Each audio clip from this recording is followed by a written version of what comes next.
the young girl हिलाकर gladly अपने accepted पति the से कहा suggestion. कि वह Anna was जल्द ही returning वापस आ gloomily to her जाएगी। chambers when she noticed her little Waris black ने भी kitten by सिर a pillar. हिलाया Her और mood उसे immediately अपना ख्याल improved, रखने and की she picked him सलाह up in the. her arms.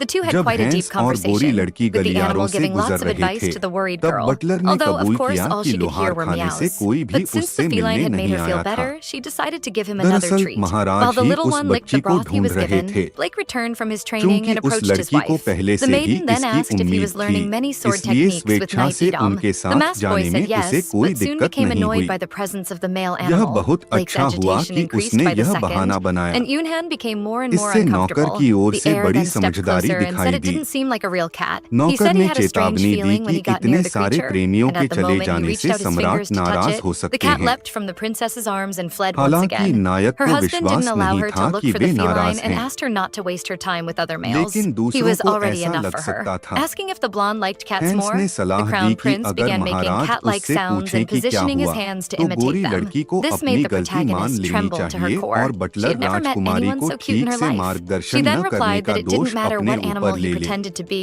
she would love him as long as he was her husband. At that moment, she remembered she had a request to make to him, and before she could even say what it was, the young boy agreed to it. Blake said he would do anything for Anna, even strange things. So she held the little prince's hands and asked him to help her practice her dance steps. The protagonist wanted him to be her first partner in her first dance. He was delighted and said he would help her whenever she wanted. The lady planned to invite him once she got better at her skills. But 10 days had passed, and she hadn't improved at all. However, he didn't mind, even if she ended up stepping all over his feet, because he considered her a fairy. Due to her character, temperament, and appearance, the boy looked at her so tenderly that the whole moment felt poetic. After a few seconds of enjoying each other's presence, Anna extended her hand and said it was time to start. The little boy blushed in embarrassment, but when asked if that was the reason, he furiously denied it. Their hands joined once again and the dance began. At first, everything went well, until Anna started stepping on her husband's feet several times. Also, she frequently lost the rhythm and bumped into her beloved. The protagonist became tearful, believing she would never be able to learn.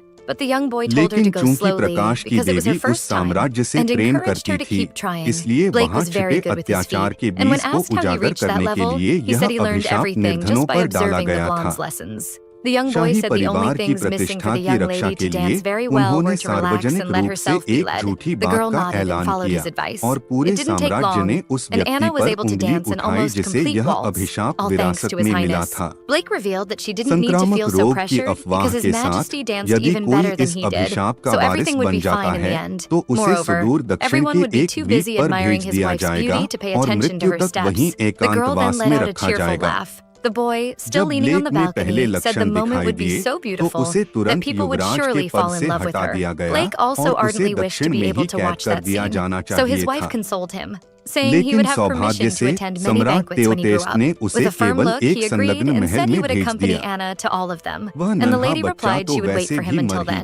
Days later, the princess brought a pot full of bibimbap to His Majesty. At first, the appearance of the dish didn't please him much. He even joked, saying she was very brave to try to assassinate the emperor so blatantly. According to the young lady, the food wasn't poisoned, but every assassin said the same thing. After tasting it, the sovereign admitted it was delicious, and she was very happy to know there were people in that world who loved spicy food as much as she did. Teotiste said there was no need to worry because he would never refuse his daughter-in-law's delicacies. But Anna reminded him that he had just called her dish poisonous, and His Majesty countered, stating that he would eat it even if that were the case. Hearing such words from the most powerful man in the kingdom was truly embarrassing. He was excessively enchanted by his new daughter, so she scolded him, saying that His Majesty couldn't get sick because it would upset Blake greatly. The monarch said he was grateful not to be despised by his son, even though he hadn't done anything useful for him.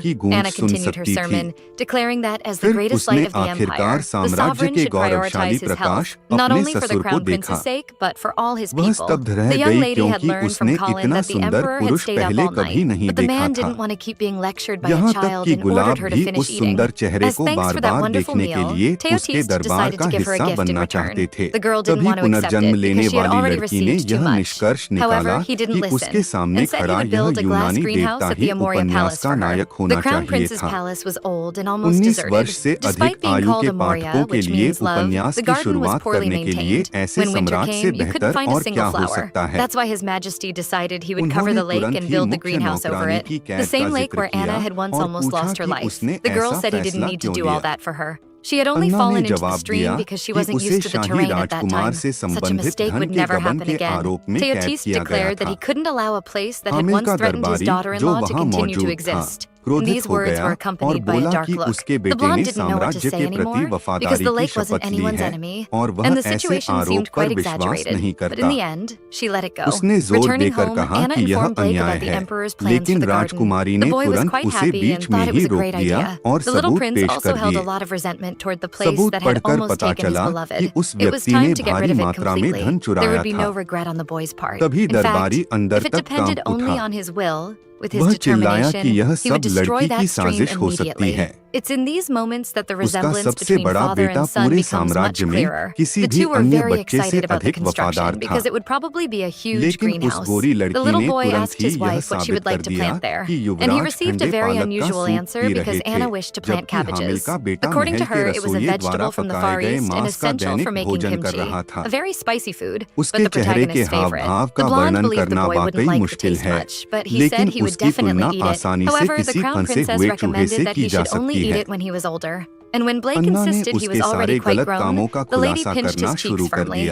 The little prince's protests were very amusing to the maiden. Finally, the protagonist asked if there was any kind of flower he would like to plant there, and the boy said yes, roses.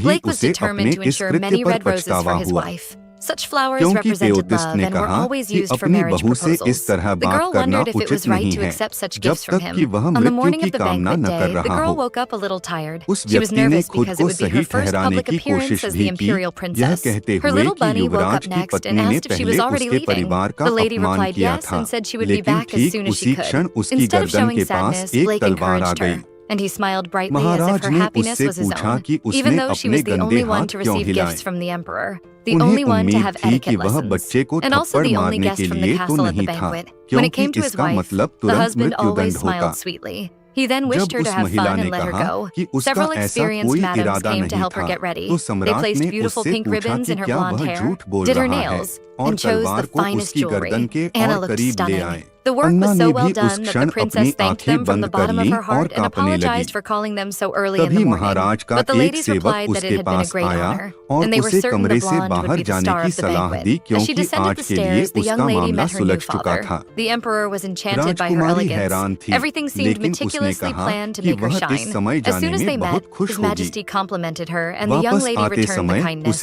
Anna said there was something different about him that day, and it was called pure perfection. The man gave a playful smile and asked his daughter to stop joking. He then held the girl's hand and they headed to the ball. Upon arriving at the hall, the 2 stars were announced. Everyone greeted the great son of the empire, His Majesty the Emperor, and also the blessing of the kingdom, Her Highness the Crown Princess. The nobles bowed to show their respect, but among them was someone observing the protagonist without due courtesy. It was Richard, and Anna was very uncomfortable with that smile. However, the young lady laughed internally, because if he wanted to become the center of attention, he would at least have to be as handsome as her beloved father-in-law, or as adorable as Blake. The sovereign, noticing the young lady's unusual expressions, asked what was happening. Anna then asked him to come closer and whispered in his ear that he was the most handsome among all the guests. The monarch laughed and said she wasn't very trustworthy. Since it was extremely rare for Teotihuacan to even smile, the nobles immediately started murmuring. They were all astonished by the affection the man showed his daughter-in-law, and the girl soon began to feel confused by the intense reaction, wondering what he was like when not in her company, probably as serious as possible. Because the moment the sovereign stopped smiling, the atmosphere immediately returned to being formal. The silence was deafening, as expected from the emperor who ruled an entire nation. Finally, the beginning of the ceremony was announced. The ambassadors remained respectfully bowed, and a beautiful golden chalice was handed to His Majesty. That day, all honor belonged to the goddess of light and the people. While Teotihuacan gave his speech, Anna remained quiet on her throne. She was a bit nervous because after the speech he would call her for a dance and the ball would officially begin. This made her a little unhappy because the girl wished her first dance partner at an official event to be her little bunny husband, but she couldn't let herself be swayed by such feelings, as it would be very childish. However, the emperor declared to all the guests that the party would begin without the royal family's dance. Since his own skill as a dancer was extremely tedious and outdated, the protagonist was surprised but also deeply grateful. Then, the son of the empire honored the goddess of light once more and asked the guests to enjoy the ceremony. When Teotihuacan sat on his throne, the princess asked why he had done that. Then the handsome man said he knew the girl's feelings and her wish to have Blake as her first partner.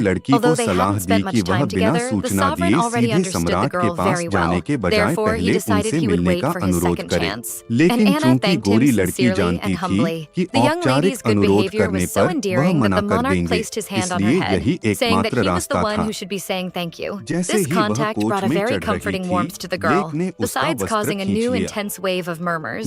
She wondered if she would have to endure that every time she appeared in public with her father-in-law, but since that was her first official appearance, Anna couldn't stay seated, so she went straight to the center of the hall and began to be bombarded by a series of compliments. The princess first spoke with Marquis Sheldon and congratulated him on having a son who had taken on the role of speaker at the Knight Academy. Then she addressed Countess Marcion and commented that soon her daughter-in-law's baby would receive the blessing of the light. If there was anything more important than good manners at a banquet, it was remembering the names of all the nobles. Had the protagonist studied that hard in her past life, she surely would have gotten into the prestigious Harvard University. But that was just the basic knowledge an empress or crown princess needed to have. She had to be exemplary in imperial protocol, diplomatic strategy, and the political history of the empire.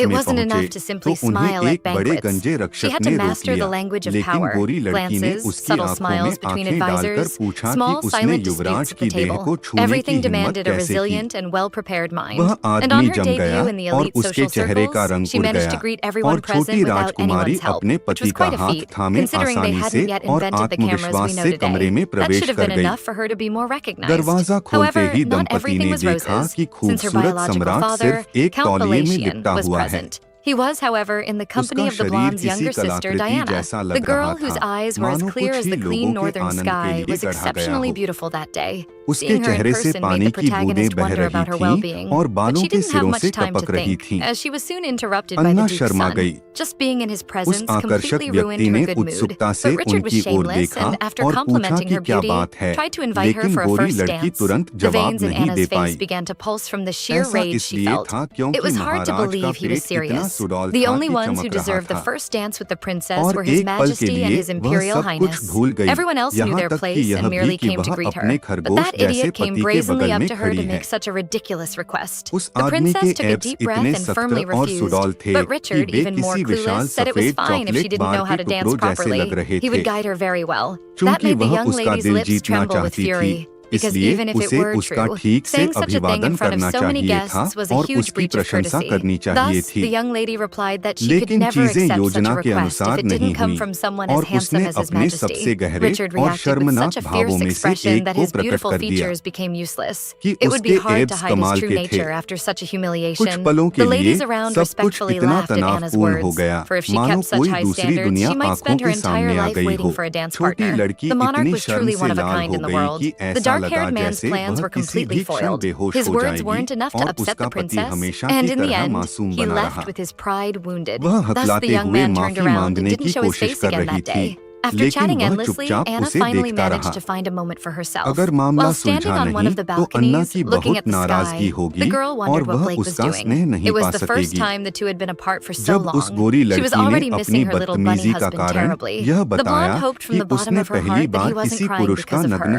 Then 2 knocks were heard, and a girl's voice asked if she could come in. Usually people avoided balconies with closed curtains, so that probably meant the other balconies were already full. Thus, the princess told her to come in. Behind the curtains was none other than her adorable sister, Diana. She had come to compliment her, saying that she looked breathtaking that day and resembled an angel. The little one said that the protagonist wasn't just beautiful, but magnificent, and wondered how anyone could be so dazzling. Anna thanked her for the compliments and was happy to see that Diana seemed cheerful. According to the original story, Diana was always attached to Anna. In the beginning, the older sister also adored her younger sister, but Count Balatian's favoritism slowly separated the 2 sisters. Every time Diana suggested she wanted to play with the current princess, the father would beat the older daughter. This continued until Anna couldn't take it anymore and decided to distance herself from Diana. From that moment on, they no longer played together. Because of this complicated relationship, the younger sister blamed